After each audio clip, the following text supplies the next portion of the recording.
Hey guys, welcome to today's video. I'm Sarah. This is No BS Beauty. So for today, I thought I'd talk about something kind of different for today. I'm just going to talk about eyes because eyes, they get dry. They're the window of the soul, but when they're red and dry, it's no fun. And my dad is going through something with it's an eye disorder, which makes him very dry. So he's been trying all these eye drops, and there's something I keep recommending to him, which he hasn't tried yet. And I thought I'd talk about that, but I'd talk about first dry eyes. Do you notice your eyes are getting dry? A lot of skincare products can actually affect the tear ducts and the way our eyes produce tears and make them drier. So a lot of things, especially because the eye area is so sensitive, the skin around your eyes is very thin compared to the rest of the skin. And a lot of products are prone to migrate towards the eye area and the lash line and making your eyes irritated, and certain gland dysfunction, things like that. Certain retinoids can impact the tear film balance. So if you use a lot of retinoids, be careful and cautious of that to avoid the eye area as much as possible. You still don't want wrinkles and things, but be careful applying things around the eye area because it is a very sensitive area and it's very easy for it to migrate into the eyes. Certain fragrances and essential oils can make, if they get near your eyes, can make them drier. Some products with a lot of alcohol can make them dry. Interesting, a lot of sunscreen ingredients actually can irritate the eyes, and this is probably one of the most common questions I get when I review a sunscreen is, does it bother your eyes? And it's interesting because a lot of the ones that are very irritating for the eyes are actually ones that are only approved in the U.S. The only filters approved in the U.S., I should say. Not only used in the U.S., but avobenzone actually for me is the one I notice that's most irritating. But octisalate, oxybenzone can be very irritating. It can break down the tissue around your eye area and really irritate it. So, it can not break down the eye tissue, but it can break down and then, if you sweat at all or as your sunscreen kind of wears through the day, if you produce any oil, it can migrate and then kind of irritate the delicate area and tissues around your eyes. So a lot of people notice that, and in the US we only have a few filters for chemical sunscreens that are approved. So it's kind of a bummer that most of those octinoxate, octisalate, avobenzone are all ones that are commonly known to irritate it. Prescription lash serums can be very irritating. So like the prescription, I think this is a generic version of Latisse, Bimaprost, especially ones that contain prostaglandins, can be very irritating for the eye area. So be very cautious. Apply a very small amount, and be very cautious and thoughtful where you apply it.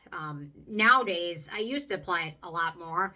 Nowadays, I just apply it like every other or every third day of the week because I want long lashes, but I also don't want dry eyes.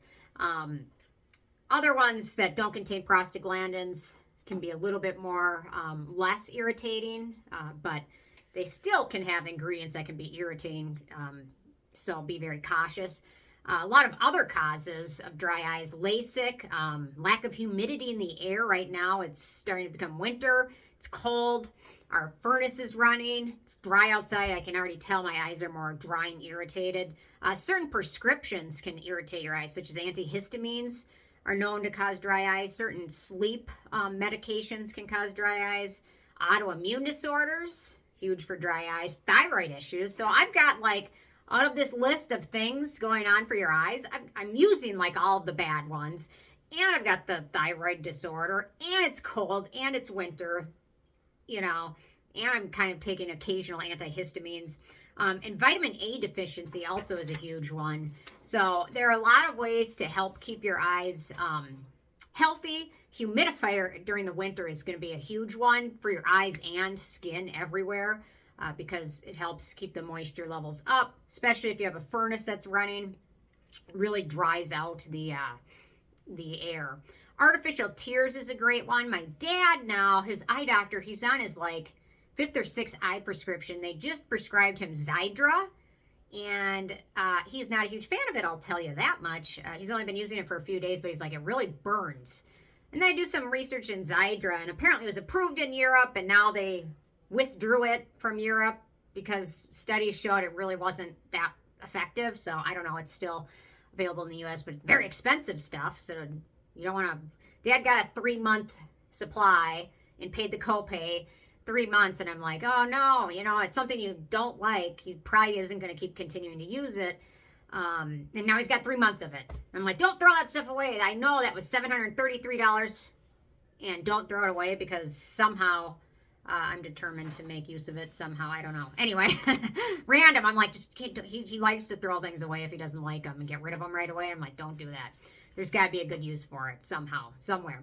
Warm compresses over your eyes is very helpful. That's the first thing they recommend for dry eyes. Omega-3 fatty acid supplements are great. Shorten your computer time usage. And then the big one probably for us in skincare is just reduce the amount of cosmetics you use near the eyes. Some makeup removers can be very irritating for the eye area too, so keep that in mind. For me, the holy grail I have found for dry eyes, I've had LASIK, I've got the thyroid thing going on, you know, and I use retinoids near my eyes, sunscreen, all of that. The one thing I have found, aside from the humidifier and just drops in the eyes, that I have found, and there's research backing it, that for me was a game changer is the life extension tear support with Macquibright. And I'll honestly say I'm not making a penny from this company at all. I'll make a penny if you click on the link below, so click on the link below. But anyway, yeah, there's actual proven studies that the Macquibright supplement is beneficial for eye dryness. It helps your eyes stay more hydrated. It's just a berry extract, and they just put it in it's a small capsule. I take it every day. It's just a tiny little capsule like this size. And I literally, if I miss it for a few days or like a week, I can start to notice my eyes get drier. So yeah, it's proven. There's studies on it in PubMed, but this stuff is really, again, if I miss it for a few days, like in the summer, we go up to the cabin sometimes for a 4-day weekend. Not that often, not as often as I'd like, but this last summer we went up for 4 days and I forgot this. Usually I fill one of those pill reminder things up because I'm getting old, I'm on whatever. And I forgot it, and I could tell by the 4th day my eyes were starting to get dry. And when we got home, first thing I did was take this, and my eyes did start to feel better, but I think it might be you want to build up to it. I don't necessarily think taking it one day will make a big difference, but if you start taking it regularly, that's the only ingredient in here. So I got it, my dad signed up, but he's on medicines for different things. He's got really bad allergies and things, so I think the antihistamines probably aren't helping his dry eye disorder, but anyway, so I think for some people that could be a total game changer and really help. And just being cautious of where you apply cosmetics, especially certain actives. I have a feeling exfoliants probably aren't very good for the eye. I know ascorbic acid feels bad when you get in the eye because I've done that before. And once you get vitamin C serum in your eyes, you will not make that mistake twice. I can guarantee you that because that one burned.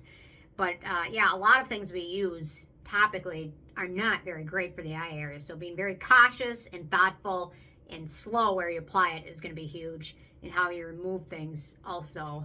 And certain mascaras can apparently, some mascaras contain alcohol that it can be drying as it dries, can dry your eyes as it dries on the lashes and things like that. So anyway, yeah, so it's kind of crazy to think about how topical products in the long run, you might not realize at first, but the other day I was reading, someone was talking about retinoids, mentioning how their eyes have got dry and they just didn't put the connection together at all.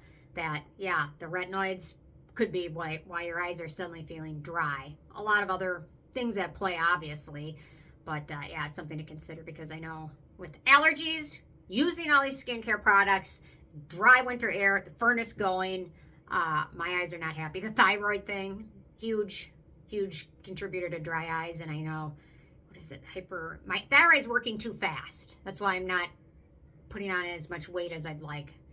I know, I never thought I'd go from being a little bit overweight to wanting to put weight back on, but that's what I'm trying to do, and it's being a challenge. But I've got a doctor appointment this week, and hopefully we'll figure something out. But anyway, if you've got dry eyes, humidifier is going to be huge. I really think checking out these supplements, this brand's really done pretty well. I'm in a part of a consumer group that pays a membership fee to test these products, and Life Extension typically does pretty good compared to a lot of the other brands they test, so I trust them a lot. So anyway, if you have any thoughts or questions, certainly leave them below because I know it's probably something everyone's got problems with. So not everyone, but a lot of people, probably more than you realize. So Anyway, check out the links below.